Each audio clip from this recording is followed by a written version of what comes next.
Imagine a man who could see the world not only as it was, but as it might be. A man who could look at a bird in flight and sketch a machine that tried to copy its wings. Who could paint a face so lifelike that people still travel across the globe to gaze at it? And who could dissect the workings of the human body with the same care he gave to blending color on a canvas? That man was Leonardo da Vinci, born in 1452, remembered forever as one of the greatest minds in human history. Welcome to Boring History for Sleep, where we journey slowly through the past, telling stories in calm detail, perfect for resting or drifting into sleep. Before we begin, take a moment to gently tap the like button and subscribe, so you can return any time to explore more quiet tales of history's most remarkable figures. Tonight, we step into the world of Leonardo da Vinci, artist, inventor, scientist, and dreamer. His life stretched across the vibrant years of the Renaissance, a time when Europe was rediscovering knowledge and creativity. Leonardo stood at the very heart of that rebirth, shaping it with his restless curiosity and unmatched talent. From the mysterious smile of the Mona Lisa to the intricate sketches of flying machines, from the detailed studies of human anatomy to the grand visions of engineering, Leonardo's genius changed how people saw both art and science. So settle back, let your mind quiet, and follow along as we trace the extraordinary story of how Leonardo da Vinci changed art and science forever. Leonardo da Vinci's story begins in the spring of 1452 in a small town surrounded by the rolling hills and olive groves of Tuscany. The place was Vinci, a modest settlement west of Florence, nestled in the Arno Valley. It was not a grand city, filled with marble palaces or bustling trade routes, but a rural landscape dotted with vineyards, streams, and winding paths that led from one farmstead to another.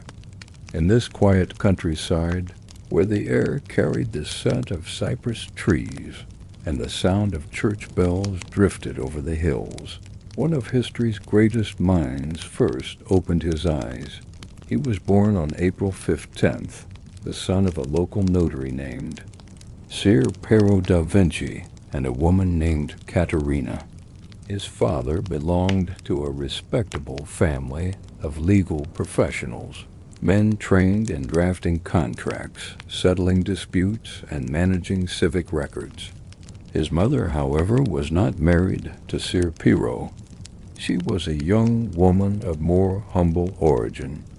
This made Leonardo an illegitimate child, a status that might have closed certain doors for him later in life. But in his earliest years, it mattered little. He grew up in a world where family ties, local identity, and simple routines shaped the rhythm of daily life. As a child, Leonardo's world was filled with the patterns of nature. He wandered the fields around Vinci, watching birds trace arcs across the sky, examining the flow of streams, and studying the shapes of leaves and flowers. Where other children might have seen only play, he saw puzzles. Why did the wings of a bird curve just so? Why did water swirl into spirals when poured into a basin? Why did the veins of a leaf resemble the branching of rivers seen from a hilltop? His mind, even in youth, worked like a restless mirror, reflecting and questioning.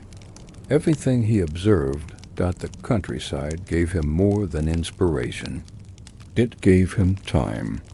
Unlike the crowded streets of Florence, Vinci moved at a slower pace. Farmers tended their vines, children herded goats along the lanes, women carried baskets to the mills. It was a place where life was steady, shaped by the seasons. Into this environment, Leonardo poured his endless curiosity. He sketched in the dirt with sticks, carved shapes into wood, and studied the small creatures of the fields. To him, the natural world was not only beautiful, but full of secrets waiting to be uncovered. Education in Vinci was simple. As the son of a notary, Leonardo had some access to learning, though his illegitimacy prevented him from pursuing the classical education reserved for the legitimate heirs of prominent families. Still, he learned to read and write in Italian, and he gained the basics of arithmetic. Latin, the language of scholarship and law, largely escaped him at this stage. But perhaps this was a hidden blessing. Instead of being confined to the rigid texts of formal schooling, Leonardo's education came from the world around him, from observation, from memory, and from relentless experimentation. Those who later knew him often marveled at the way his notebooks overflowed with sketches of plants, animals, and machines. This habit began early. While others might have spent their evenings at play, Leonardo preferred to copy what he saw. His drawings of curls of smoke, of twisting streams, of the intricate structure of flowers revealed a child already practicing the art of seeing. To Leonardo, seeing was not passive. It was active, a form of inquiry. To look closely was to ask why, and to draw was to begin answering. His family circumstances also shaped him. Though illegitimate, he was acknowledged by his father, who soon married another woman and went on to have many legitimate children. Leonardo did not grow up as an outcast. He was part of his father's household, though always slightly apart from the central line of inheritance. This may have given him both the stability of a family and the independence of someone who knew he must rely on his own gifts rather than privileges. The balance between belonging and distance perhaps fostered his unique outlook. Engaged with the world, yet always stepping slightly aside to observe it.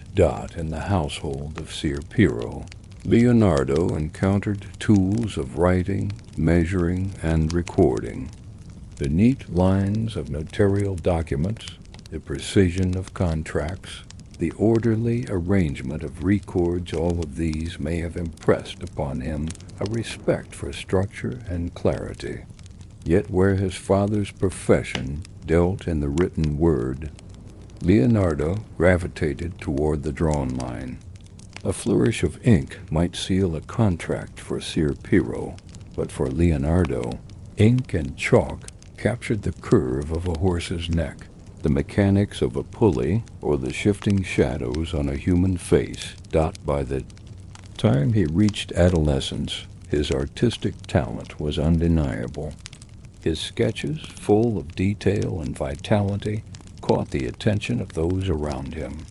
Ser Piero recognized his son's unusual gift and arranged for him to be apprenticed in Florence, the great city of art and commerce just a day's journey from Vinci. For a boy from the countryside, Florence was another world, a place where palaces rose along the Arno River, where merchants from distant lands crowded the markets, and where the finest minds of the Renaissance gathered to debate, design, and create.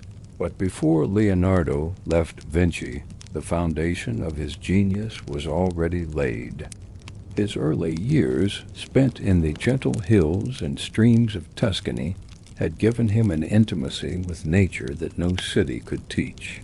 He had learned to watch carefully, to ask questions, and to find patterns in the seemingly ordinary. He had begun to sketch not just for beauty, but for understanding. His curiosity was not limited by school books.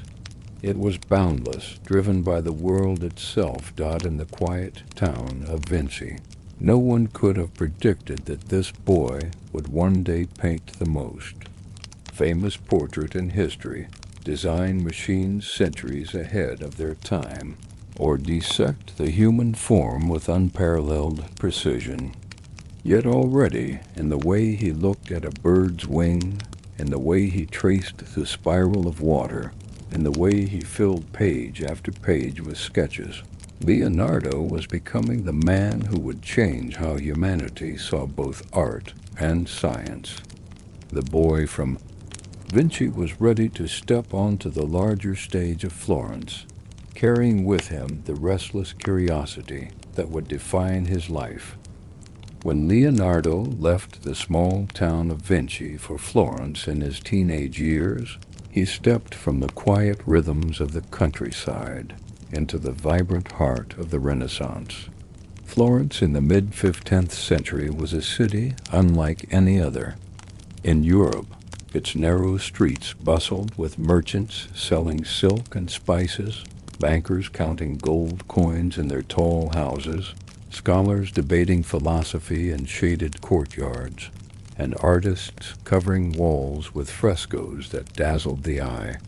The city was alive with energy, filled with the hum of ambition and the murmur of creativity. For a young Leonardo, it was as though the whole world had opened before him. Sir Piero, recognizing his son's unusual gift for drawing, arranged for Leonardo to enter the workshop of Andrea del Verrocchio, one of the leading artists and sculptors of Florence. Verrocchio's studio was more than a workplace. It was a training ground where boys learned every aspect of art and craft.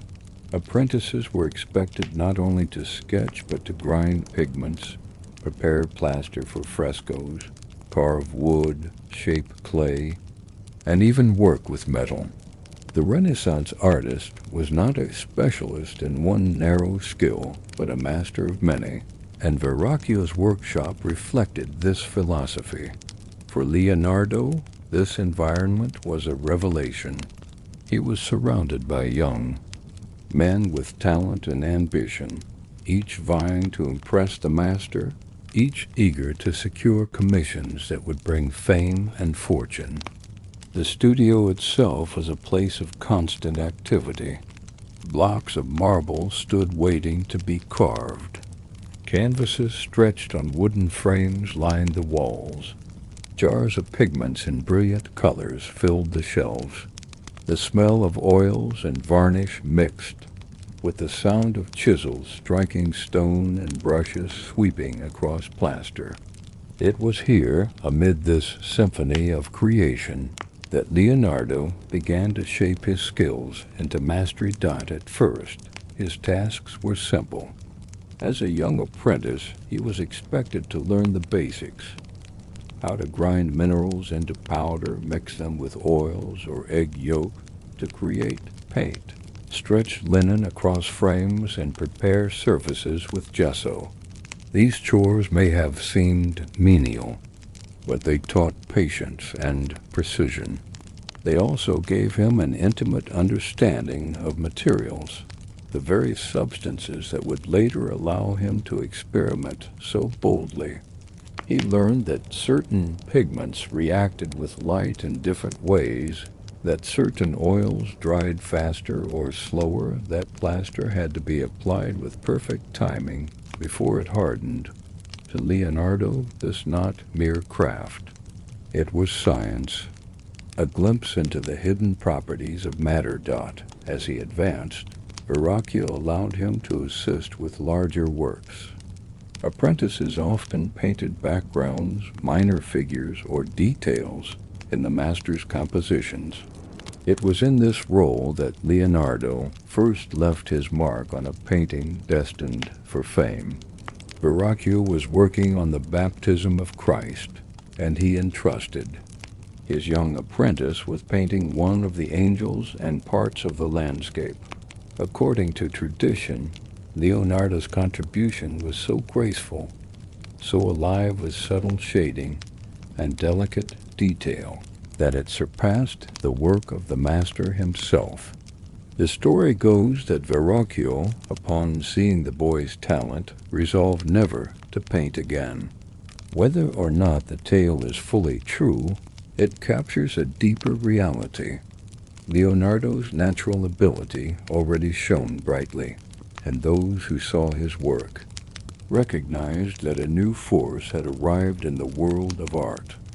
What set Leonardo apart in the workshop was not only his technical skill, but his insatiable curiosity.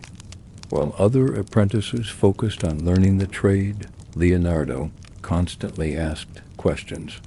Why did shadows fall the way they did? Why did human muscles stretch and twist beneath the skin? Why did water ripple in concentric circles when a stone was dropped? He filled page after page with sketches, not just of faces and figures, but of machines, animals, plants, and flowing water. He wanted to understand everything, not only to depict it. To him, painting was inseparable from knowledge. To paint the human hand, one must understand its bones and tendons. To paint a storm, one must understand how winds and clouds moved. This relentless pursuit of knowledge set him apart from his peers and hinted at the genius that would define his life. Leonardo's time in Florence was also a time of observation. He studied the people in the markets, noting the way their expressions shifted in conversation, the way joy, sorrow, or anger etched itself into the lines of their faces. He watched animals with the same fascination, sketching cats, dogs, and horses in motion. His notebooks from these years, though only fragments survive, show the beginnings of his lifelong habit of recording everything. Nothing was too small for his attention, and everything seemed connected in the vast web of nature. The city itself offered endless inspiration. Florence was a place where art adorned every corner. Great churches stood filled with frescoes, public. Squares displayed statues, and wealthy patrons commissioned works to display their status. The Medici family, rulers of the city, encouraged artists, philosophers, and architects, turning Florence into a center of brilliance. Leonardo walked these streets as a young man, absorbing influences from every direction.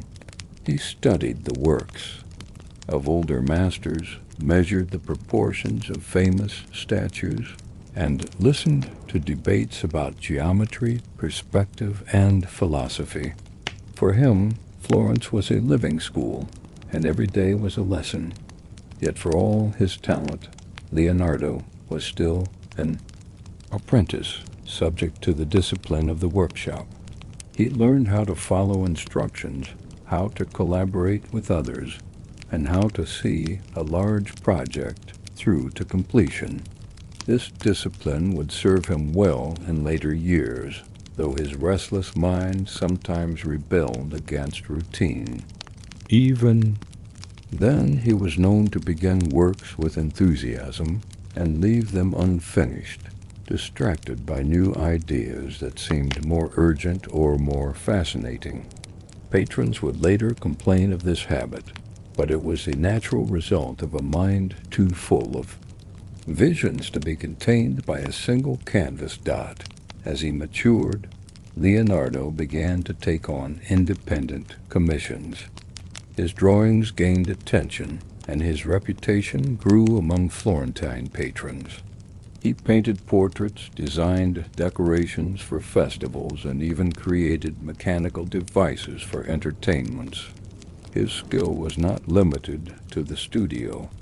He could design stage sets, engineer moving machines, and plan elaborate spectacles that delighted the city. Florence prized not only painters and sculptors, but inventors and entertainers, and Leonardo seemed able to do it all. By the end of his apprenticeship, Leonardo had absorbed the full range of Renaissance craft: painting, sculpture, mechanics, and design. But he had also begun to push beyond it. He was not content merely to replicate what others had done. He sought new methods, new techniques, new ways of capturing reality. He experimented with perspective, creating depth and dimension that drew the viewer into the painting. He experimented with light and shadow, developing the soft transitions later called sfumato, which gave his figures lifelike presence. Even in these early years, his work carried the unmistakable signature of innovation. Yet Florence also revealed to Leonardo the limits of his situation. As an illegitimate child, certain positions in government and certain opportunities in scholarship were closed to him. He would never become a notary like his father, never enter the ranks of classical scholars trained in Latin and Greek at the highest levels. But rather than diminish him, this exclusion gave him freedom. He was not bound to one profession or one path. He could carve his own, and in doing so, he would chart a course that no one before him had taken dot by the time he completed his apprenticeship under Verrocchio. Leonardo was no longer just a talented boy from Vinci. He was a fully trained artist, recognized for his skill, admired for his imagination, and beginning to attract commissions of his own. But more importantly, he had discovered his own way of seeing, a way that joined art and science, observation and imagination, craft and curiosity. Florence had given him tools, discipline, and exposure, but it was Leonardo himself who turned these into something extraordinary. The apprentice was now becoming a master, and the city of Florence, alive with the spirit of the Renaissance, had shaped him into the man who would soon astonish the world. When Leonardo completed his apprenticeship in Verrocchio's workshop, he emerged into Florence, not as a student, but as a painter in his own right. The city, alive with commissions and patrons eager to display wealth and taste, offered opportunities for ambitious artists. Florence was already home to many talents: Domenico Ghirlandaio, Sandro Botticelli, Filippino Lippi, but among them Leonardo began to carve a distinct identity. His path was not straightforward, for his restless nature often pulled him in many directions, but it was precisely this quality that marked him as unique. Leonardo's earliest independent works reveal both his technical mastery and his boundless curiosity. One of his first commissions was for an altarpiece known as the Annunciation, created around 1472 to 1475.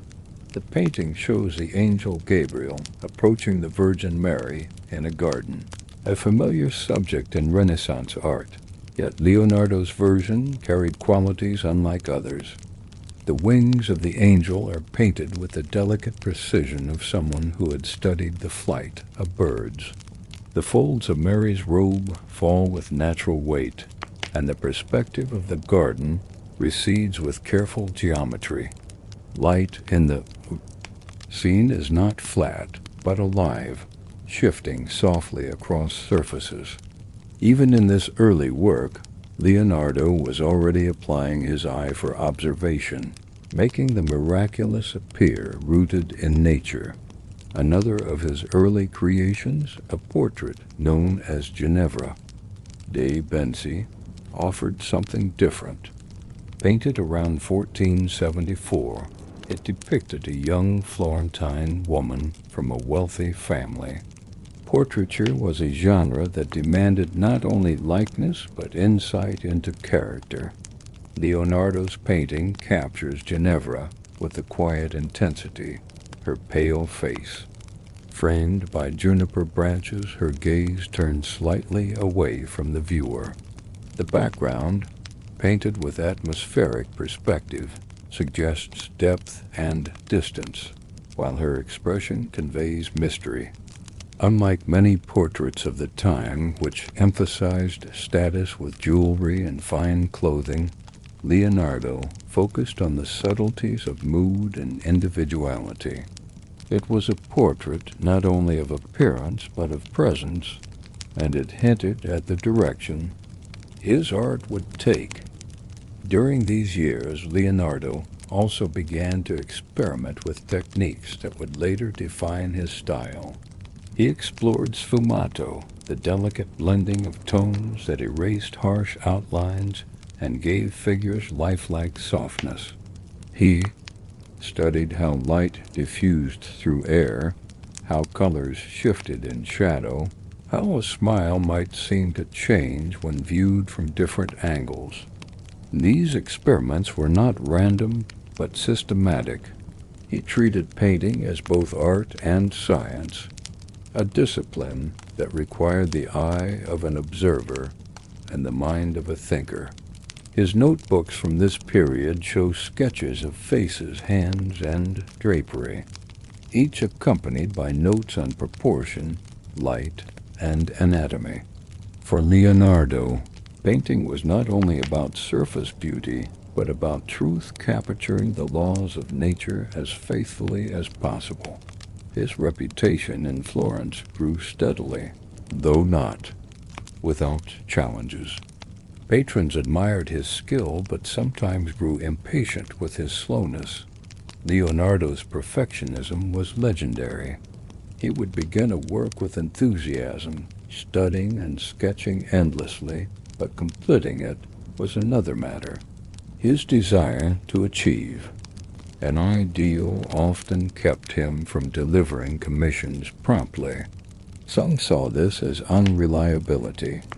Others recognized it as the mark of a mind unwilling to accept mediocrity. In Florence, where competition among artists was fierce, this trait both hindered and distinguished him. One commission that illustrates this tension was the Adoration of the Magi, assigned to him in 1481 for the monastery of San Donato e Scapito. The painting, meant to depict the biblical scene of the three kings visiting the infant Christ, was ambitious in scale and composition.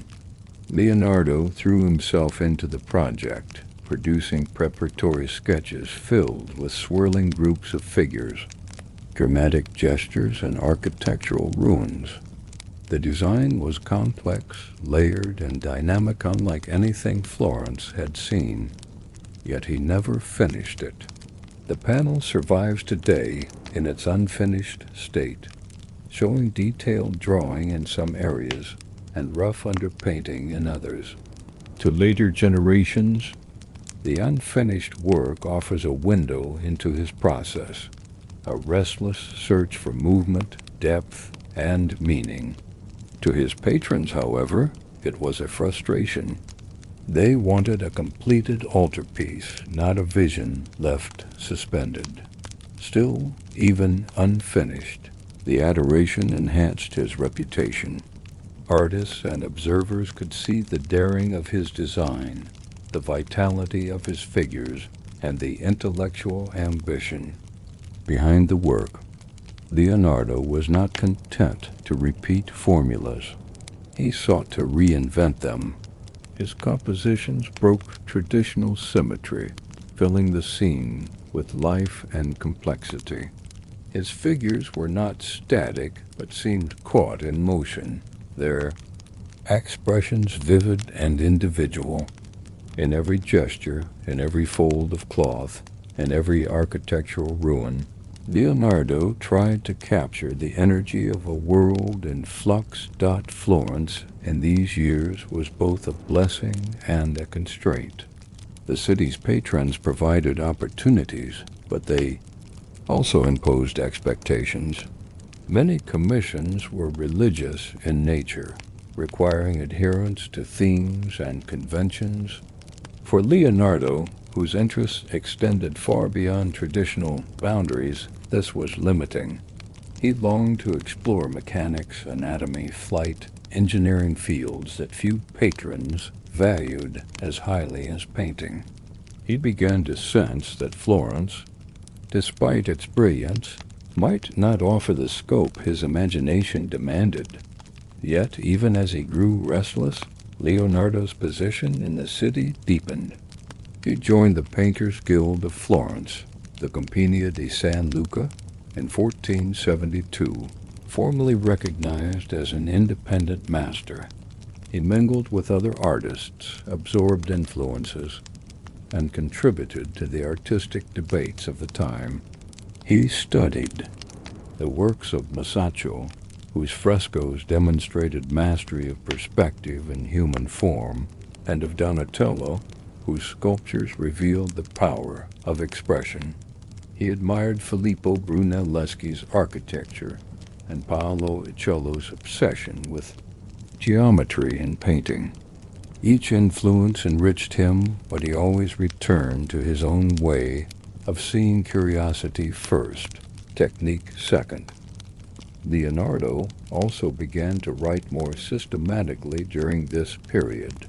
His notebooks filled with sketches of machines, gears, pulleys, flying devices, as well as studies of anatomy and water movement. He drew crossbows larger than any built, bridges of ingenious design, and fantastical weapons. While many of these were never constructed, they reveal the restless mind of a man who could not stop inventing. He treated his notebooks as laboratories, places to test ideas without limit. Unlike many artists of his day who confined themselves to commissions, Leonardo gave equal time to private inquiry.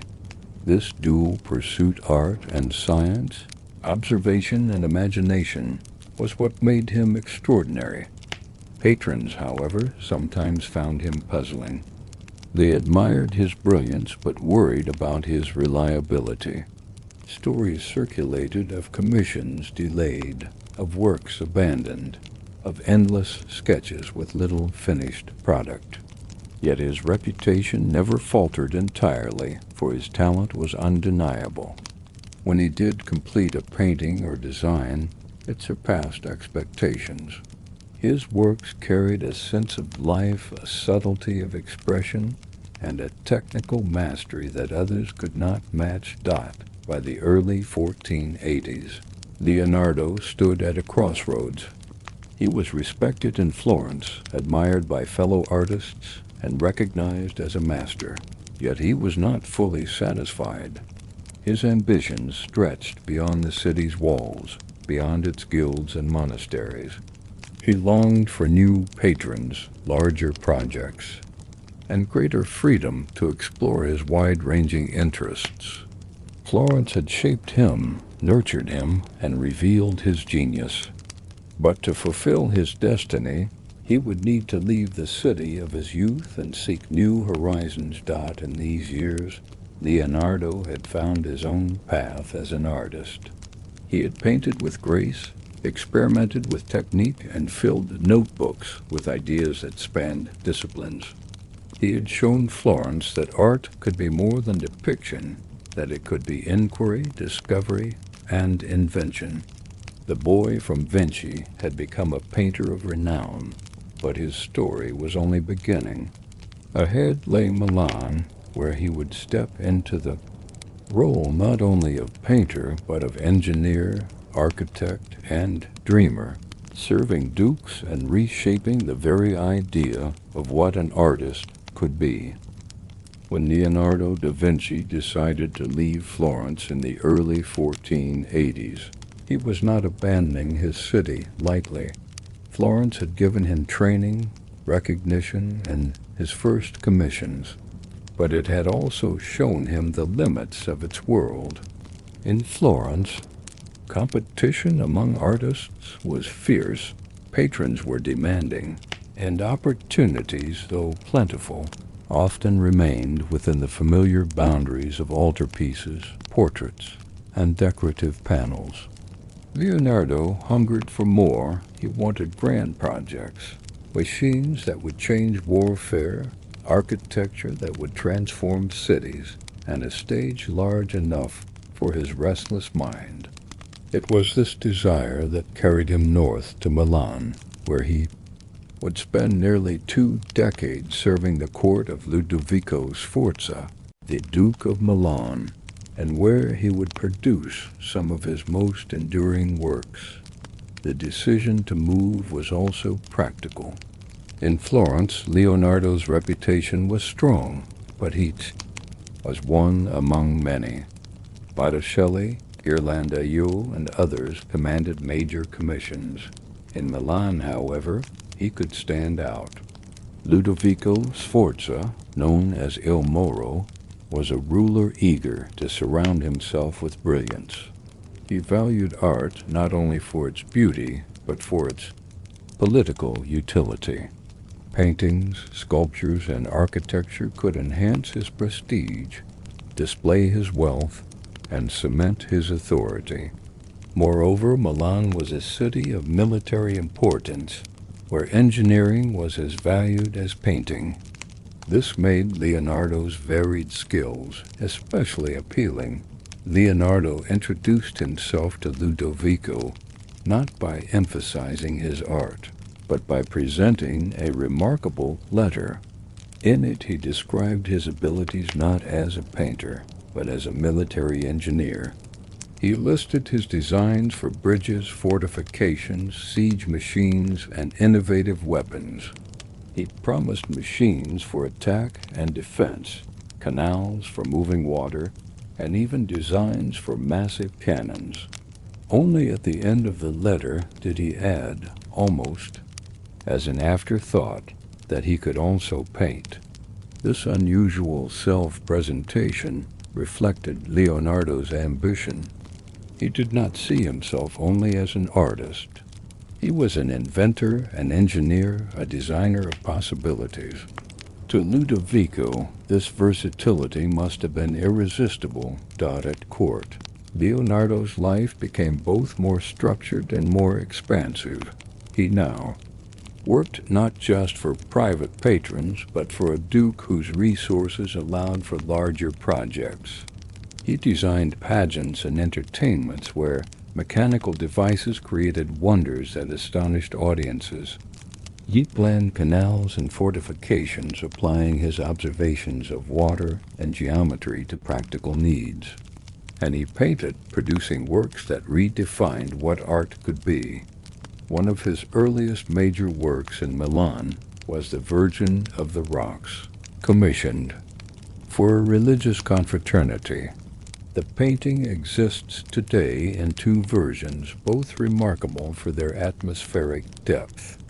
Unlike traditional depictions of sacred figures set against gold backgrounds, Leonardo placed his characters within a rocky grotto surrounded by plants, shadows, and water. The figures are softly illuminated, their expressions tender and natural, their gestures gentle yet full of meaning. Light diffuses across the scene with subtle gradations, creating an atmosphere both mysterious and real. The work demonstrated Leonardo's mastery of sfumato and his ability to merge observation of nature with symbolic meaning. It was unlike anything Milan had seen before. During his years in Milan, Leonardo also turned increasingly to the study of anatomy, mechanics, and natural science. He dissected bodies to understand muscles, bones, and organs, producing drawings of extraordinary precision. He sketched the whirlpools of water, the branching of trees, and the flow of air. To him, the world was a vast system governed by laws that could be discovered through observation. He filled notebooks with diagrams blending art and science in ways that blurred boundaries. For Leonardo, painting and anatomy, mechanics and philosophy were all connected. To understand one was to illuminate the others. Perhaps his most ambitious commission in Milan was the project for an enormous equestrian statue in honor of Ludovico's father, Francesco Sforza. The monument was to be the largest horse statue ever attempted, a colossal bronze casting that would display the might of the Sforza dynasty. Leonardo threw himself into the project, studying horses in detail, producing countless sketches of their anatomy and movement. He designed ingenious methods for casting such a massive figure. For years he worked on the clay model, which reached an impressive size and astonished those who saw it. Yet the statue was never completed. War intervened, and the bronze intended, for the casting was diverted to weapons. The clay model was eventually destroyed by invading soldiers, leaving only Leonardo's drawings as testimony. The failure of the project must have weighed heavily on him, but it also revealed his daring. He attempted what no one else had dared, pushing the limits of art and engineering. At Ludovico's court, Leonardo also painted portraits, the most famous of which is the Lady with an Ermine, depicting Cecilia Gallerani, the Duke's mistress. The painting shows not only Cecilia's beauty, but her intelligence and presence. The ermine in her arms, rendered with delicate fur and lifelike detail, adds both symbolism and natural charm. The portrait stands as one of the most vivid and personal of the Renaissance, combining grace with individuality. Beyond his commissions, Leonardo contributed to the life of the court through spectacles and entertainments. He designed costumes, stage machinery, and elaborate settings for plays and celebrations. His imagination turned courtly events into wonders, with moving machines, artificial heavens, and dazzling effects. These entertainments, though temporary, demonstrated his ability to combine mechanics with artistry, delighting audiences and enhancing Ludovico's prestige. Leonardo's notebooks from the Milan years overflow with inventions. He sketched flying machines with wings modeled on birds, parachutes shaped like pyramids, armored vehicles resembling modern tanks, and canals designed for transportation and irrigation. While many of these ideas remained on paper, they reveal a mind centuries ahead of its time. He studied the flight of birds with obsessive care, filling pages with observations of feathers, wing beats, and air currents. He believed that by understanding nature's mechanics, humans might one day take to the skies. Though he lacked the means to build working machines, his vision anticipated technologies that would only emerge centuries later. Milan also provided Leonardo with opportunities to experiment in architecture. He sketched designs for churches, palaces, and urban improvements, combining geometric clarity with aesthetic harmony. He studied central plan churches, imagining domes and layouts that balanced mathematics with beauty. His architectural drawings, though rarely realized in full, influenced later generations and revealed his belief that buildings, like bodies, should be understood as living structures governed by proportion. The years in Milan were not without challenges. Court politics were unpredictable, and wars threatened stability. Patrons could be demanding, and projects could be abandoned. Leonardo himself, with his tendency to move from one idea to another, sometimes struggled to complete commissions. Yet in Milan he found a stage large enough for his ambitions. He could paint, engineer, design, and experiment, all under the protection of a powerful duke who valued his versatility. Perhaps the most enduring work of his Milanese period is the Last Supper, painted on the wall of the refectory of Santa Maria del Grazie. Commissioned by Ludovico, The work depicts the moment when Christ tells his disciples that one of them will betray him. Leonardo approached the subject not as a static tableau, but as a drama of human emotion. Each disciple reacts differently: shock, anger, disbelief, sorrow captured in expressions and gestures that ripple across the table. The composition is both balanced and dynamic, the perspective drawing the viewer's eye to the central figure. The painting became one of the most celebrated works of the Renaissance, though Leonardo's experimental technique using oil and tempera on plaster caused it to deteriorate rapidly. Even in its damaged state today, it retains its power, a testament to his vision. By the end of his years in Milan, Leonardo had established himself not only as a painter of genius, but as a thinker whose scope extended across disciplines. He had served his Duke as artist, engineer, inventor, and impresario. He had left behind portraits, altarpieces, architectural sketches, and visions of machines that astonished all who saw them.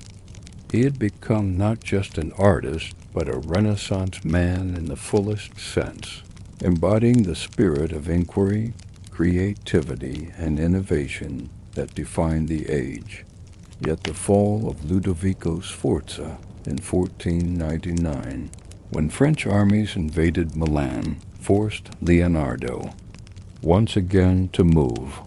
He left behind unfinished projects, scattered notebooks and memories of brilliance, and set out to seek new patrons. His journey would take him to Venice, Florence once more, and eventually to the courts of Rome and France.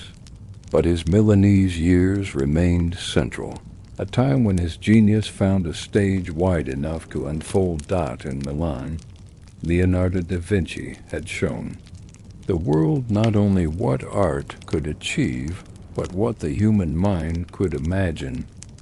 When the French invaded Milan in 1499 and Ludovico Sforza fell from power, Leonardo da Vinci's long tenure at the Sforza court came to an abrupt end. Nearly 20 years of work paintings, architectural designs, engineering projects, pageants, and the great unfinished equestrian statue were left behind. For Leonardo, it was not the first time that circumstance forced him to move, and it would not be the last. With his notebooks, a few loyal companions, and his restless mind, he set out once more to find new patrons and new projects. His path led first to Venice, and then back to Florence, the city of his youth, where he would produce some of his most iconic works, including the portrait that would come to be known around the world as the Mona Lisa. Venice, bustling with merchants and defended by its mighty fleets, welcomed Leonardo briefly in 1500. The city-state, ever wary of threats from the east, valued military expertise, and Leonardo's reputation as an engineer preceded him. He sketched plans for defenses against naval attack, including imaginative schemes for protecting the lagoon. Though his time there was short, he left a mark with his ideas, particularly his attention to canals and fortifications. Yet Venice was not where his next great chapter lay. Within a year, he was back in Florence, the city where his career had begun. Florence in 1500 was a different place than the Florence he had left nearly 2 decades earlier. The city had passed through political upheaval, including the rise and fall of Savonarola, and the Medici family had been exiled. Yet it remained a thriving center of art and culture, and Leonardo's return created a stir. He was no longer the young apprentice of Verrocchio's shop, but a mature master whose fame had spread far beyond Tuscany. Citizens, patrons, and fellow Artists awaited his new works with curiosity and admiration.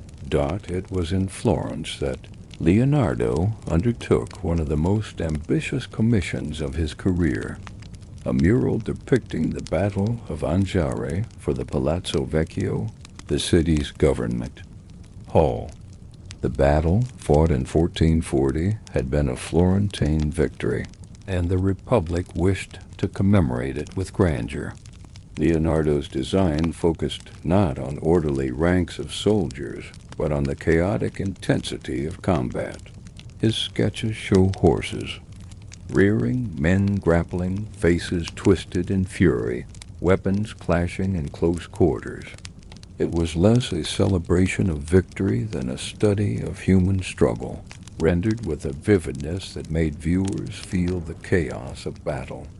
Leonardo experimented with new techniques for the mural, using oil on plaster rather than traditional fresco. But the method proved unstable. Moisture in the wall caused the paint to deteriorate, and the work was never completed. Only fragments and later copies preserve its memory. Yet even unfinished, the Battle of Anghiari influenced younger artists, especially a rising talent named Michelangelo Buonarroti. Michelangelo was commissioned to paint a companion mural, The Battle of Cascina, on the opposite wall. Though neither work was finished, the rivalry between Leonardo and Michelangelo became legendary, symbolizing the competition and brilliance of Renaissance Florence. Alongside his public commissions, Leonardo worked on private portraits. Around 1503, he began painting a portrait of Lisa Gherardini Buzzi, the wife of Florentine merchant Francesco del Giocondo. The painting, never delivered to the patron, would remain with Leonardo for the rest of his life. Today it is known as the Mona Lisa, perhaps the most famous painting in the world. What makes the Mona Lisa so extraordinary? At first glance, it is a portrait of a woman seated against a distant landscape. Yet every detail carries Leonardo's mastery. The sitter's expression calm, enigmatic, with a smile that seems to shift as one looks, captures the mystery of human emotion. The delicate blending of tones achieved through sfumato gives her face a softness that makes it appear alive. The hands, gently folded, are rendered with the same care as the face, suggesting dignity and composure.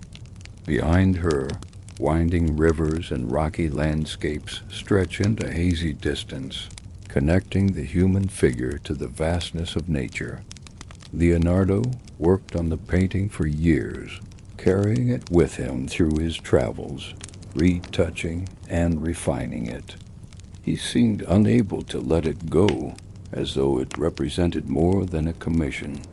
Perhaps it was his attempt to capture the essence of life itself, the fleeting interplay of light, shadow, and soul.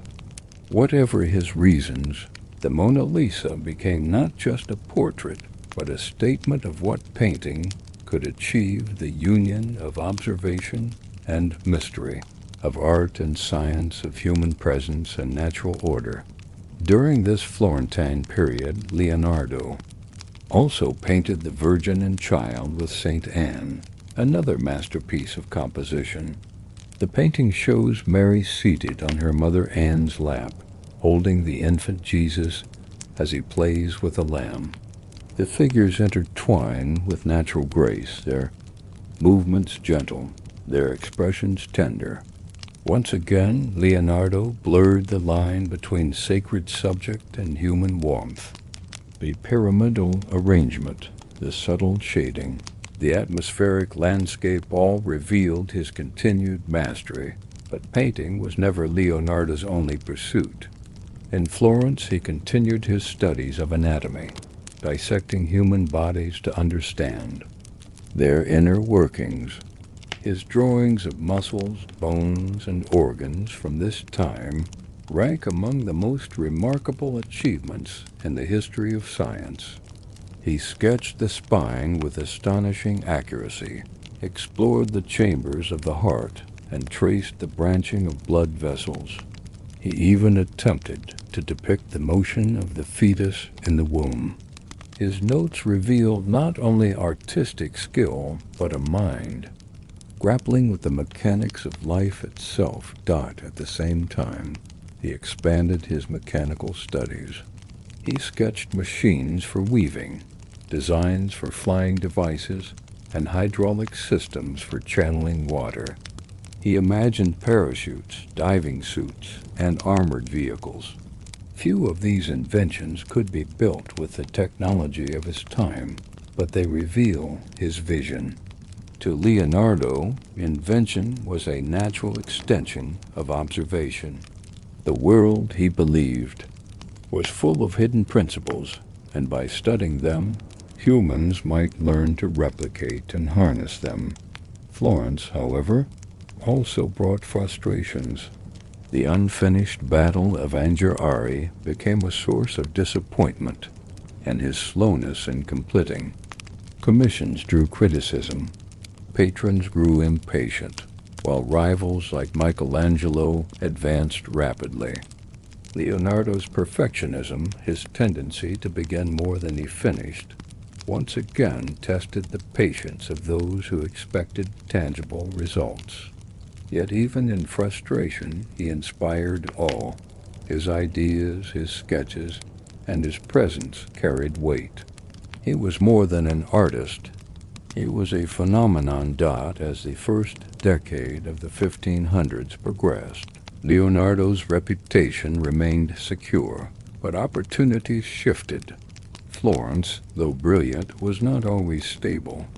Wars between city-states, invasions from France, and shifting politics made patronage uncertain. Leonardo looked again for new horizons, new patrons who could provide both stability and resources. His next great chapter would take him to Rome, and eventually to France, where his final years unfolded. But before he left Florence again, Leonardo had given the world the Mona Lisa, the Virgin and Child with St. Anne, and the memory of the Battle of Anghiari. These works, along with his relentless studies of anatomy and invention, marked his maturity as an artist and thinker. He had taken the skills learned in Verrocchio's workshop, the ambitions honed in Milan, and the curiosity nurtured since childhood, and fused them into a vision that encompassed both art and science. Florence had once been the city where Leonardo discovered himself. Now it was the city where he showed the world who he truly was. Not only a painter of portraits and altarpieces, but a universal genius, restless, searching, and endlessly inventive. By 1513, Leonardo da Vinci was entering the later years of his life. He was in his early 60s, still full of ideas, still sketching, still experimenting, but the world around him had changed. Florence and Milan had shaped his career, but now his path carried him to Rome, the seat of the papacy, the largest stage in Italy, and a city filled with opportunities as well as rivalries. Rome was no longer just a spiritual capital. It was becoming the artistic center of the Renaissance. Under the patronage of the popes, great projects transformed the city into a showcase of power and glory. It was here that Leonardo would spend several years working under the protection of Giuliano de' Medici, brother of Pope Leo X. When Leonardo arrived in Rome, the city was buzzing with creative energy. Bramante was designing new architecture for St. Peter's Basilica. Raphael was covering the Vatican rooms with frescoes of extraordinary beauty. Michelangelo, the fierce rival Leonardo had known in Florence, was preparing to paint the Sistine Chapel ceiling a task that would soon become one of the most celebrated achievements in art history. Leonardo, long admired as the greatest master of his generation, now found himself surrounded by younger artists who were seizing the spotlight. Giuliano de' Medici welcomed Leonardo warmly, granting him a stipend and lodging at the Belvedere in the Vatican. This arrangement freed Leonardo from immediate financial concerns, allowing him to pursue his studies and projects. Yet, unlike his younger rivals who worked directly on great commissions for the Pope, Leonardo's time in Rome was marked less by monumental artworks and more by experiments, investigations, and smaller projects. In Rome, Leonardo's curiosity turned increasingly toward science. He continued his anatomical studies, dissecting human bodies in pursuit of understanding muscles, organs, and bones. His drawings from this period reveal remarkable accuracy, capturing the intricate structure of the heart, the branching of veins, and the mechanics of breathing. He attempted to trace the pathways of blood, sketching the valves of the heart with a precision that anticipated discoveries of later centuries. Though these notes were not published in his lifetime, they stand today as evidence of a mind seeking to map the hidden workings of life itself. At the same time, Leonardo studied botany with equal devotion. He sketched plants in minute detail, noting the spiral arrangements of leaves, the veins of petals, and the way roots spread into the soil. To him, plants were not mere decoration, but part of the great pattern of nature. He saw in their growth the same principles of branching and flow that shaped rivers, blood vessels, and even the paths of air. His notebooks reveal an attempt to unify these observations into a single vision of the natural world, where everything followed laws of proportion and design. Yet for all his brilliance, Leonardo found himself somewhat isolated in Rome. Michelangelo and Raphael, younger and more focused on commissions, received the most prestigious projects from the papal court.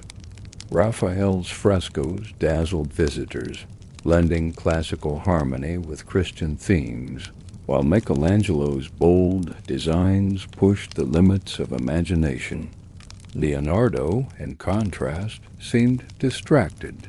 His endless experiments, his reluctance to complete paintings, and his tendency to wander from project to project left some patrons impatient.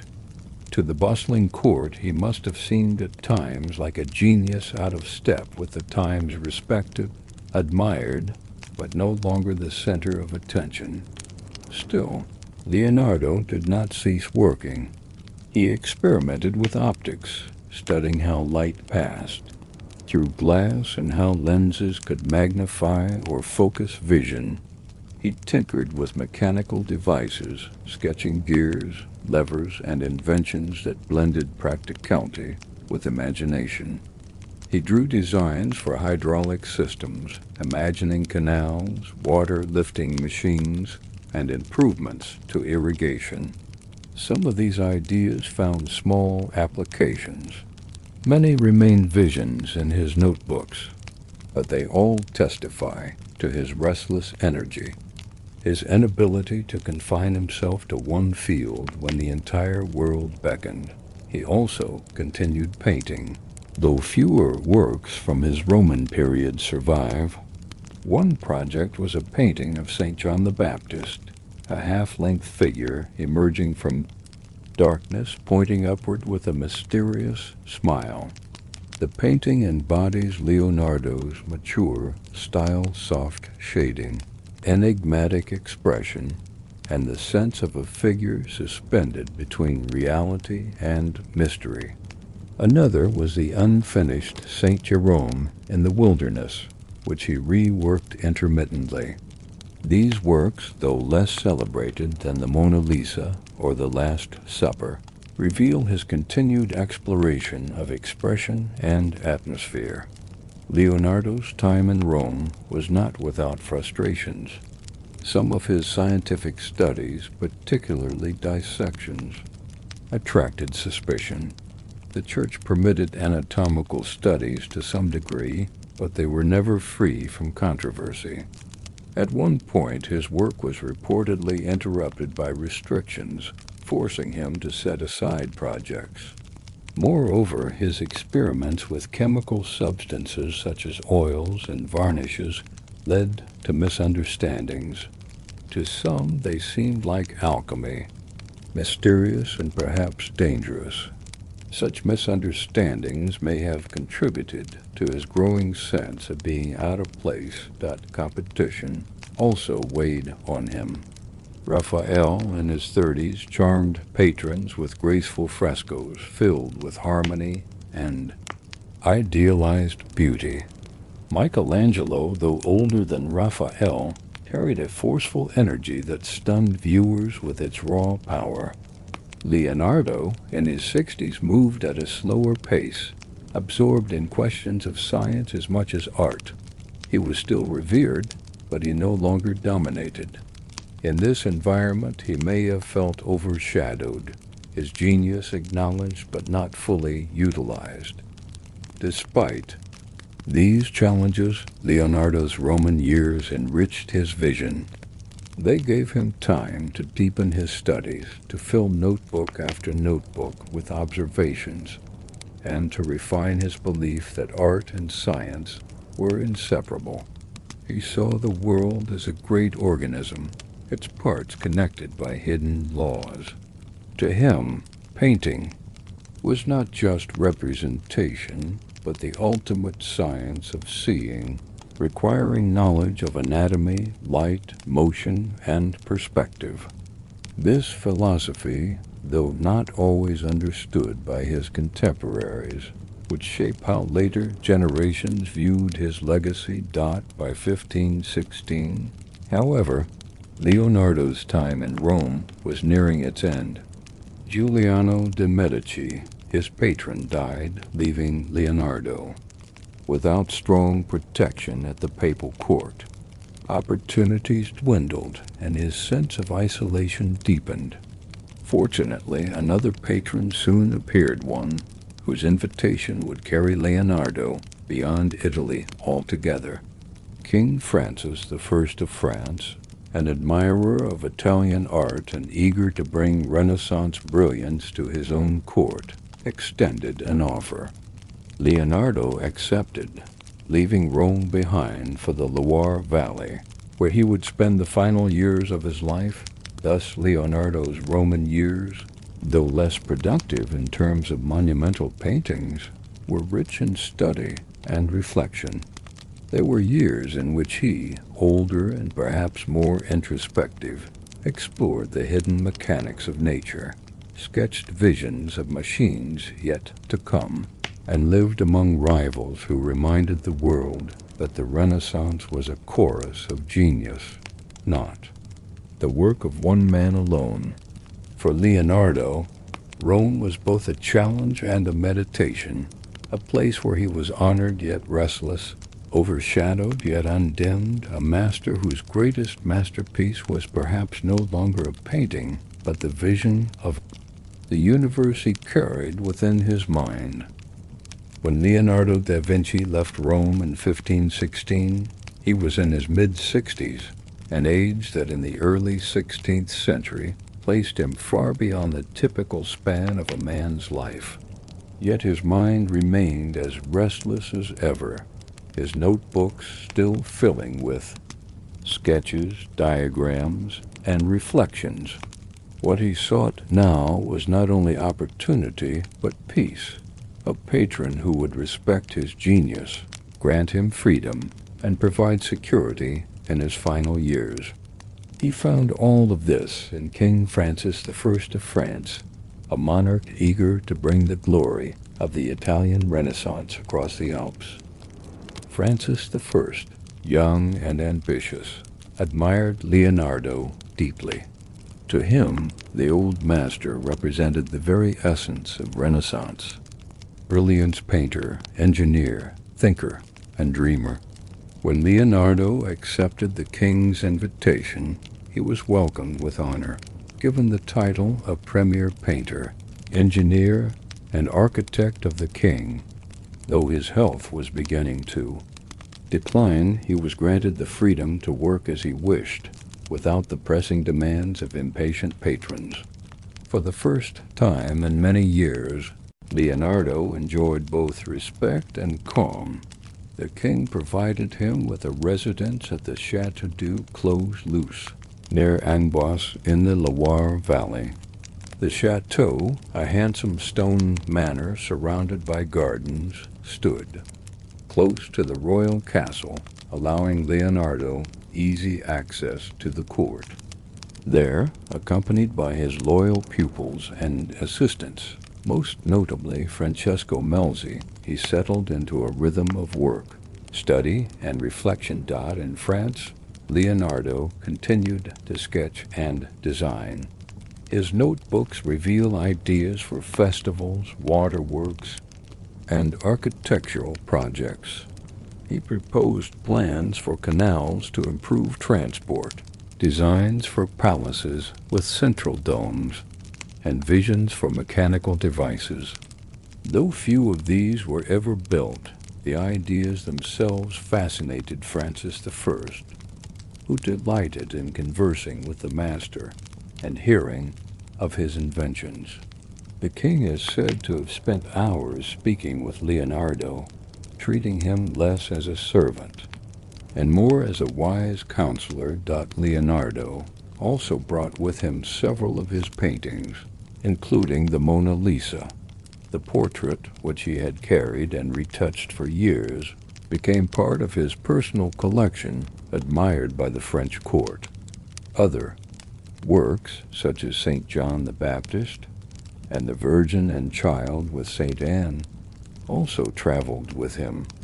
In this way, the treasures of his art found their way into France, where they would remain, shaping the future of European collections. Though painting occupied less of his time in these final years, Leonardo devoted himself to consolidating his studies.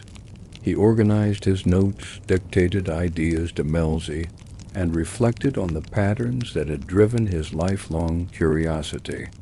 Anatomy, optics, mechanics, hydraulics, botany, all were woven together in his vision of nature. He sought unity and diversity, believing that the same laws governed the movement of planets, the flow of rivers, the growth of plants, and the structure of the human body. His writings show a man still striving to understand the order of the universe even as his body grew frail. Life at Clos-Luce was not without its challenges. Leonardo's right hand, once steady and precise, had grown weak, perhaps from paralysis, limiting his ability to paint. He relied more heavily on his pupils, who assisted in his drawings and experiments. His health declined gradually, but his spirit remained unbroken. Visitors described him as dignified, thoughtful, and endlessly engaging. Even in weakness, he carried the aura of genius, his conversation filled with insights that ranged from art to philosophy to the mechanics of the natural world. Francis I valued him greatly, treating him with affection and reverence.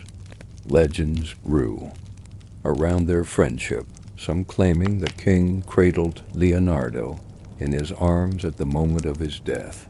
While the details may be romanticized, the essence is true. The French monarch saw in Leonardo not only a painter, but a symbol of the Renaissance itself, a living treasure whose wisdom enriched his court. On May 2, 1519, Leonardo da Vinci died at Clos-Luce, aged 67. He was buried in Amboise, though the exact site of his grave remains uncertain after centuries of upheaval. His death marked the end of a life that had stretched across the most vibrant decades of the Renaissance, from the quiet hills of Vinci to the courts of Florence, Milan, Rome, and finally France. Yet even in death, Leonardo's presence lingered. His paintings, carried to the royal collections, would inspire generations. His notebooks, though unpublished for centuries, preserved his vision of a world bound together by laws of proportion, observation, and harmony. His students, especially Francesco Melzi, safeguarded his manuscripts, ensuring that fragments of his genius survived. The French court mourned him, but they also celebrated him. Francis I reportedly called him a man of extraordinary spirit, universal in all disciplines. To the king, Leonardo embodied the union of art and science, imagination and reason, beauty and inquiry. To his assistants, he was both master and mentor, a figure whose generosity of knowledge matched his creativity. To the world that would remember him, he became the archetype of the Renaissance man, a symbol of the boundless capacity of human curiosity. Close Lucy. In those final years, Leonardo achieved something rare: peace. No impatient patrons demanding deadlines, no political upheavals driving him from city to city. Instead, he had time to think, to dream, and to prepare for the end. Surrounded by his drawings, his devoted pupils, and the respect of a king, he closed his eyes not in defeat, but in quiet triumph. His life, filled with unfinished works, abandoned projects, and restless experiments, might have seemed scattered to some, but in truth it formed a whole greater than the sum of its parts, a testament to a man who saw connections everywhere, who believed that art and science were two sides of the same coin, and who left the world richer simply by the way he looked. Thus, in France, Leonardo da Vinci's story came to its final chapter. But his legacy, like the smile of the Mona Lisa, endured mysterious, luminous, and eternal. Leonardo da Vinci is remembered by most of the world as a painter, the creator of the Mona Lisa, the Last Supper, and the Virgin of the Rocks. Yet, to reduce him to painting alone is to see only part of his greatness. For Leonardo, art and science were inseparable. His drawings of mussels, his sketches of birds in flight, his designs for machines, his diagrams of water currents, these were not side pursuits, but central to how he understood the world. He believed that to depict nature truthfully, one must first know it deeply. This belief transformed him into not only an artist, but also a scientist centuries ahead of his time. His notebooks, filled with over 13,000 pages of writing and sketches, reveal a restless mind seeking to discover the rules that bound together body, earth, and sky. The study of the human body, among Leonardo's most extraordinary achievements, were his studies of anatomy.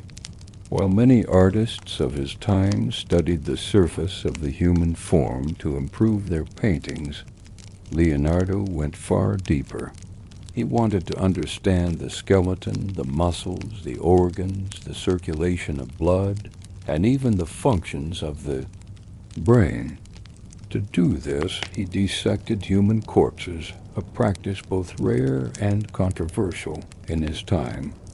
In Florence, Milan, and later in Rome, he worked alongside physicians, recording what he saw with unmatched precision.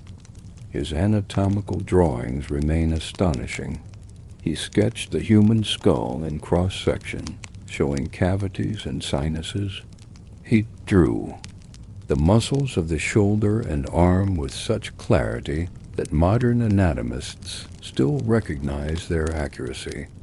He traced the bones of the hand, the ligaments of the knee, and the layers of the spinal column. His dissections of the heart were especially remarkable. He illustrated the aortic valve with a precision that foreshadowed discoveries made centuries later. In one experiment, he poured molten wax into the chambers of an ox's heart to create a model of its interior, then dissected the cast to study its structure. Leonardo's notes reveal a man fascinated by how the body functioned as a living machine. He described the mechanics of breathing, the circulation of blood, and the contraction of muscles. He sought to explain not only form, but motion, how tendons pulled bones, how lungs expanded, how fluids flowed. His belief was that the human body operated by natural laws, no different from rivers, winds, or engines. In uniting anatomy with mechanics, Leonardo anticipated the modern scientific approach, though his work would remain largely unknown for centuries after his death. Mechanics of nature beyond anatomy, Leonardo applied the same rigor to the natural world.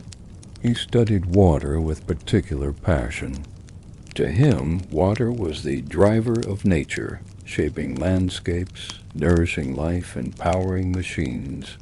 He sketched rivers winding across valleys, waterfalls plunging into mist, and whirlpools spiraling into depth. He drew experiments on how water broke into droplets, how waves formed, and how currents swirled around obstacles.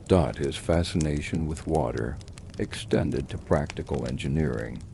He designed canals with locks to raise and lower boats, systems to divert rivers, and machines to pump or channel water. Many of these ideas anticipated modern hydraulics. In Milan, he advised on canal improvements, seeking to make transportation and irrigation more efficient. His notebooks show designs for dredging machines, paddle wheels, and even devices to measure flow. Air and flight fascinated him just as much. Leonardo watched birds for hours, noting the shape of wings, the motion of feathers, and the way currents lifted them. He filled pages with sketches of flying machines, wings powered by human arms, gliders shaped like bats, contraptions with flapping mechanisms. He designed parachutes shaped like pyramids and helicopter-like devices with spiral blades. Though none of these machines could have flown with the materials of his time, his observations of lift, drag, and airflow showed a grasp of principles that would later become aerodynamics. Machines and inventions, Leonardo's mind was drawn to machines as naturally as to canvases. He loved to sketch gears, pulleys, and levers, exploring how simple motions could be combined into complex devices. He designed cranes for lifting heavy stones, presses for stamping metal, and rolling mills for shaping wire. He imagined automatic looms, mechanical calculators, and even early versions of robots, figures that could move their arms and jaws with hidden gears. One of his most famous designs was for an armored vehicle, a circular cart covered with plates of metal, bristling with cannons, and propelled by men turning cranks inside. It resembled a modern tank, centuries before such machines appeared. He also drew giant crossbows, siege engines, and portable bridges for armies. Many of these inventions were never built, but they reveal his ability to push beyond the limits of imagination. Leonardo also had a practical side. He designed devices for everyday use: water pumps for farms, machines for spinning thread, and improved locks and gears. He sketched musical instruments, theatrical stage machinery, and even systems for heating buildings. His mind seemed to move effortlessly from the grand to the ordinary, from weapons of war to tools of daily life. Mathematics and proportion. Underlying Leonardo's scientific work was a profound interest in mathematics. He was fascinated by geometry, proportion, and symmetry. He believed that numbers governed the universe, and he sought to apply mathematical principles to art, architecture, and mechanics. His collaboration with mathematician Luca Pacioli produced the famous illustrations for De Divina Proportion, a treatise on geometry and harmony. In these drawings, Leonardo depicted polyhedra with astonishing precision, turning abstract shapes into three-dimensional marvels. His study of proportion extended to the human body. His famous drawing of the Vitruvian Man, a man inscribed in a circle and square, illustrates his belief that the human form embodies universal harmony. Based on the writings of the Roman architect Vitruvius, the drawing shows how the span of the arms equals the height of the body, how symmetry defines nature. For Leonardo, this was not just a study of anatomy, but a statement about the unity of man and cosmos. The unfinished scientist, despite his brilliance, Leonardo published none of his scientific findings during his lifetime. His notebooks, written in his distinctive mirror script, remained private. He may have feared criticism, or perhaps he simply preferred exploration to conclusion. Whatever the reason, his discoveries lay hidden for centuries, rediscovered only long after his death. This fact makes his work both tragic and wondrous. Tragic because had his findings on anatomy, hydraulics, and mechanics been shared, they might have accelerated scientific progress by centuries. Wondrous because when his notebooks were finally studied, they revealed how far ahead of his time he truly was. His scientific approach was revolutionary in method as well as content. He relied not on authority or tradition, but on observation and experiment. He tested ideas by building models, by dissecting, by measuring. He questioned accepted beliefs, demanding evidence. In this way, Leonardo embodied the spirit of modern science before the scientific revolution had even begun. Influence and legacy. Leonardo's scientific legacy influenced both contemporaries and future generations. His machines inspired engineers who studied his drawings. His anatomical sketches astonished physicians centuries later with their accuracy. His studies of light and shadow influenced artists who sought realism.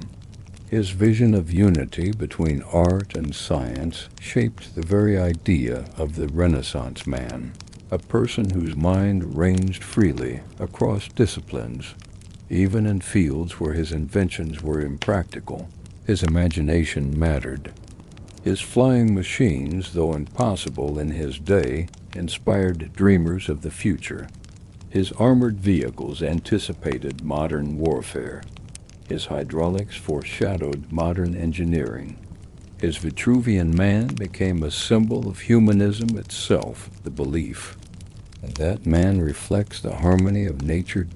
Today, Leonardo's notebooks are scattered across the world, housed in collections from Milan to London. Scholars pore over them, marveling at the drawings of muscles, whirlpools, machines, and plants. They remind us that Leonardo's greatness lay not only in what he completed, but in what he attempted. His unfinished projects, his restless sketches, his endless questions all reveal a mind that could not stop searching. The spirit of inquiry, what makes Leonardo's scientific work so compelling is not only its content, but its spirit. He approached the world with wonder, never assuming he already knew the answers. He wrote, "Experience is the mistress of those who have written well, and I take her for my guide." For him, truth came not from books, but from the world itself, from looking, touching, testing, and thinking. This spirit connects his art and his science. The same eye that saw the play of light on a cheek also saw the swirl of water in a stream. The same hand that painted the smile of the Mona Lisa also drew the valves of the heart. For Leonardo, beauty and knowledge were inseparable. To paint was to study, and to study was to paint. When Leonardo da Vinci passed away at Clos-Leuse in 1519, he left behind not only paintings and notebooks, but also a circle of pupils and admirers who carried fragments of his genius into the world. Though none could fully match his boundless vision, they absorbed his lessons, imitated his style, and spread his influence across Europe. The story of Leonardo after Leonardo is one of transmission, how a single man's way of seeing shaped generations of artists, scientists, and thinkers long after his hand could no longer hold a brush. Francesco Melzi, the devoted air chief. Among Leonardo's pupils was Francesco Melzi, a young nobleman from Milan who joined the master in his late teens and remained with him until his death. Melzi was not merely a student. He was a companion, secretary, and steward of Leonardo's legacy. Gentle, loyal, and educated, Melzi became the custodian of the vast collection of notebooks, drawings, and manuscripts that Leonardo had filled over decades. Leonardo trusted Melzi deeply, and in his will he left him his writings, sketches, and instruments. For years after Leonardo's death, Melzi carefully organized and preserved these materials, ensuring that at least part of the master's intellectual heritage survived. Without Melzi, much of Leonardo's scientific and artistic vision might have been lost. Though Melzi himself did not become a famous painter, his devotion allowed posterity to glimpse the breadth of Leonardo's mind. Gian Giacomo Caprotti, the turbulent apprentice and other of Leonardo's companions, was Gian Giacomo Caprotti, better known as Salò. He entered Leonardo's household as a boy in 1490 and remained for many years. Salò was mischievous, often described as troublesome, yet Leonardo kept him close, perhaps out of affection, perhaps because he valued his presence. Despite the difficulties, Salò trained under Leonardo and produced works in his style, though with less refinement. After Leonardo's death, Salò inherited some paintings, possibly including the Mona Lisa. He eventually returned to Milan, where he continued to paint, though his reputation never rivaled that of his master. Still, his connection to Leonardo ensured that copies and echoes of Leonardo's works circulated, influencing collectors and artists alike. Other pupils and followers Leonardo's circle extended beyond Melzi and Salò. Students such as Cesare da Sesto, Bernardino Luini, and Marco Doggiono absorbed his techniques and carried them into their own careers. Luini, in particular, became known for works that echoed Leonardo's soft transitions of light and shadow, his gentle expressions, and his graceful figures. While none possessed Leonardo's depth of scientific curiosity, they spread his artistic vocabulary across northern Italy. These pupils ensured that Leonardo's style did not vanish with him. a subtle blending of tones, a delicate rendering of hands and faces, the atmospheric landscapes, all became hallmarks of the Leonardesque tradition. In churches and palaces across Lombardy, echoes of Leonardo's influence appeared, sometimes so strongly that later scholars debated whether certain works were by the master himself or by his students. The fate of the notebooks, perhaps the most complex story of Leonardo's legacy, is that of his notebooks. Though Melzi inherited them, over time they were dispersed, scattered among collectors and libraries. Some pages were lost, others sold, still others recopied. Centuries later, they began to resurface, astonishing scholars with their content. The notebooks revealed Leonardo's mind in motion: anatomy, engineering, hydraulics, flight, optics, botany, architecture. They contained designs for machines never built, observations centuries ahead of their time, and drawings so precise that modern scientists recognized their accuracy.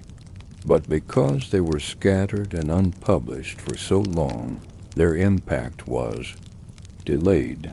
Only in the 19th and 20th centuries did the full extent of Leonardo's scientific genius become widely appreciated.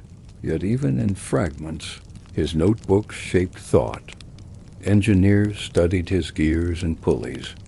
Anatomists marveled at his dissections. Artists admired his sketches. They showed a way of thinking that valued observation, experimentation, and the unity of art and science, a way of thinking that anticipated the modern scientific method. Influence on contemporary artists in his lifetime. Leonardo influenced contemporaries through his paintings. The Last Supper, despite its rapid deterioration, became a model of dramatic composition. Artists across Italy traveled to see it, sketching the gestures of the apostles and learning from its use of perspective. His portraits set new standards for capturing psychological depth, inspiring painters to seek individuality in their sitters rather than generic beauty. Even Michelangelo and Raphael, though rivals in fame, were aware of Leonardo's presence. Michelangelo's figures carry a muscular intensity that contrasts with Leonardo's softness, yet both reflect the search for human truth. Raphael's portraits, graceful and harmonious, owe something to Leonardo's blending of realism with idealization. In this way, Leonardo stood at the center of the Renaissance dialogue, shaping it even when competing with giants. Influence beyond art. Leonardo's influence extended beyond the studio. His ideas about mechanics inspired engineers who studied his sketches centuries later. His concept of canals and fortifications influenced civil projects in Milan and beyond. His vision of man as a microcosm of nature influenced thinkers who sought harmony between science and philosophy. In the centuries after his death, rulers and scholars invoked his name as a symbol of universal genius. The very idea of the Renaissance, man, a person skilled in many disciplines, was embodied by him. To speak of Leonardo was to speak of possibility, of the human capacity to imagine without limit. The spread of his works after his death, Leonardo's paintings traveled widely.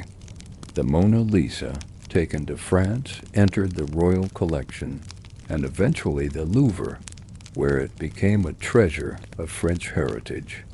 The Virgin of the Rocks remained in both its versions in Paris and London. The Last Supper, though damaged, continued to inspire visitors in Milan. His other works, scattered across Europe, entered collections that grew into museums.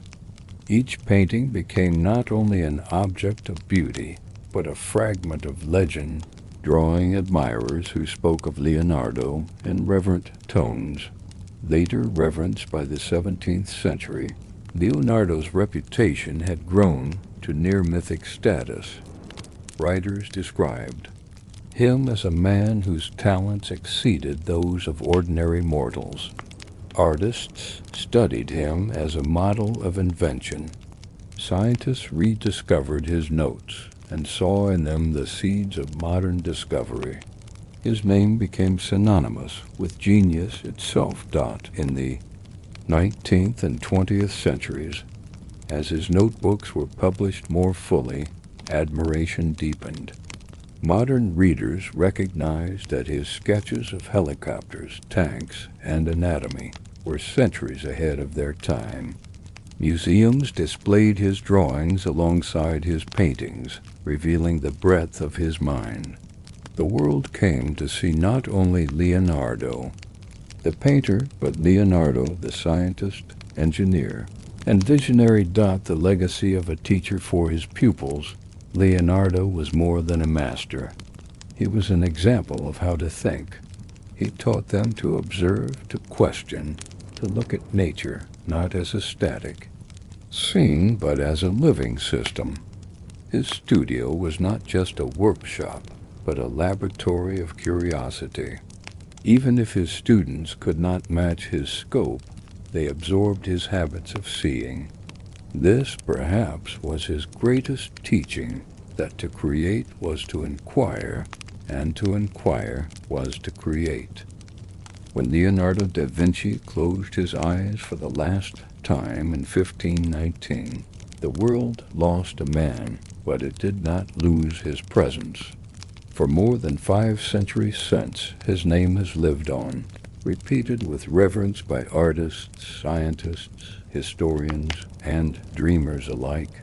His life stretched from the small town of Vinci to the glittering courts of Florence, Milan, Rome, and France, yet his influence reached far beyond geography. He was a man who painted with unmatched delicacy, who sketched the human body with scientific precision, who designed machines that foreshadowed the future, and who studied nature with the patience of a philosopher. To understand Leonardo is to recognize a rare kind of genius, one that could never be confined to a single discipline. He did not simply master painting or anatomy or engineering. He saw the connections between them, weaving art and science into a single vision of the universe. His legacy begins with the paintings, for they remain the most visible testimony of his genius. The Mona Lisa sits in the Louvre in Paris, gazed upon by millions of visitors every year. Its enigmatic smile has become a symbol of mystery itself, proof that a simple portrait can hold infinite meanings. Scholars write volumes about her identity, her expression, her landscape, and her technique, but the truth is that the painting resists explanation. It is not only a likeness of a Florentine woman, it is a meditation on human presence, on the fleeting play of expression, on the meeting of subject and viewer. When people stand before it, they do not merely see a portrait, they feel the gaze of Leonardo himself, who poured into that canvas all of his observation, patience, and understanding. The Last Supper in Milan, though damaged and fragmentary, remains another pillar of his legacy. Painted on a convent wall, it captures a single moment of tension and emotion, the instant when Christ announces that one of his disciples will betray him. In the startled gestures, the leaning bodies, the varied expressions of disbelief and sorrow, Leonardo gave the world a composition that transcended religious subject matter and became a study of human reaction. Even in its faded state, it continues to draw pilgrims and scholars, a reminder of how one wall, one room, could become the stage for the drama of humanity itself. Other works, such as The Virgin of the Rocks, The Lady with an Ermine, and Saint John the Baptist, enrich his reputation further. They show his mastery of light, his delicacy of expression, his endless experimentation with technique. In every painting, Leonardo achieved something beyond representation. He reached into mystery, seeking to capture not only how things looked, but how they felt, how they moved, how they breathed. For him, art was not an illusion, but a window into life's essence. Yet Leonardo's legacy cannot be measured only in paint and canvas. His notebooks, filled with drawings and words, reveal the full expanse of his vision. In them are hearts and bones, whirlpools and waves, wings and gears, fortresses and bridges. In them are questions that still resonate. How does blood flow through the heart? How do birds rise into the air? How can machines harness nature's power? How does proportion govern beauty? These pages, scattered across museums and libraries, remain among the most extraordinary documents of human thought. They show a man who believed that knowledge was infinite and that curiosity was the key to unlocking it. They show a man who, 5 centuries ago, approached the world with a method that would later be called scientific: observation, experiment, recording, and analysis. They show not only what Leonardo knew, but how he thought, and that is perhaps the most important legacy of all. His influence reached into art, science, engineering, and even philosophy. Artists after him sought to imitate his blending of tones, his subtlety of expression, his atmospheric landscapes. Scientists centuries later marveled at his dissections and realized that he had understood structures of the body long before formal medicine caught up. Engineers studied his designs and saw the seeds of inventions that would not appear until the modern era. Philosophers looked to his vision of man as a microcosm of the universe and saw a statement of humanism at its highest point. The belief that by studying ourselves and the world around us, we might glimpse the order of creation. Leonardo's legacy also lies in the very concept of the Renaissance man. Before him, there were artists, scientists, and engineers, each working within their field. After him, the idea that one person could excel in many disciplines became not only possible, but admirable. To call someone a Da Vinci is to say they are universal, capable of crossing boundaries, unwilling to be confined. He became a model of human potential, a demonstration that curiosity and creativity know no limits. Even his failures shaped his legacy. He left works unfinished, projects abandoned, designs unrealized. Patrons sometimes despaired of his delays. Rivals mocked his distractions. Yet those very failures reveal his greatness. He was never satisfied with what was easy. He was always striving for perfection, for solutions that did not yet exist. His unfinished works remind us that genius is not neat or orderly. It is restless, searching, unwilling to settle. And in those fragments, we glimpse the honesty of his struggle, the humanity of a man who reached further than his time allowed. Over the centuries, Leonardo became more than a historical figure. He became a legend. Stories about him grew, some true, some embellished, all reflecting the awe he inspired. Writers described him as a man who could bend metal with his mind, who could draw with both hands, who never ceased to astonish those around him. While myths cloud the facts, they also reveal how people felt. That Leonardo was not just another artist, but a phenomenon, a person whose existence seemed to defy the ordinary. His legacy also rests in how nations have claimed him. Italy treasures him as one of its greatest sons, the embodiment of its Renaissance. France cherishes him as the master who spent his final years under its king, leaving behind treasures like the Mona Lisa in the Louvre. The wider world embraces him as a symbol of human creativity, a name spoken in classrooms, museums, and books. Everywhere, he belongs not only to the past, but to all who value imagination. Today, his influence continues. Engineers see in him a precursor of modern design thinking, blending art with practicality. Scientists see in him an early advocate of observation and experimentation. Artists see in him the union of technique and vision. Ordinary people see in him the mystery of the Mona Lisa, the grandeur of the Last Supper, the wonder of machines that look like dreams. His name remains alive because his questions remain alive. Leonardo da Vinci's legacy is not a list of finished works, but a spirit, the spirit of inquiry, of curiosity, of seeing connections where others see separation.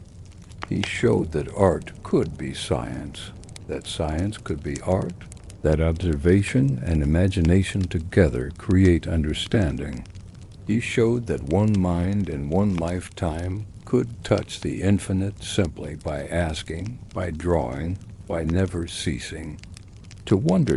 And so his story ends, not in silence, but in continuation. Every time someone marvels at a painting, sketches a new invention, studies the curve of a leaf, or wonders at the flow of water, Leonardo is there, whispering that the world is full of secrets, and that to seek them is the noblest task of all. He may have died in 1519, but his influence has never ceased. It lingers in every canvas, every notebook, every invention, and every dream of flight. His life changed how humanity saw itself, and his legacy ensures that we will never stop looking, questioning, and imagining. Leonardo da Vinci remains eternal, not just as a painter, not just as an inventor, but as the embodiment of curiosity itself.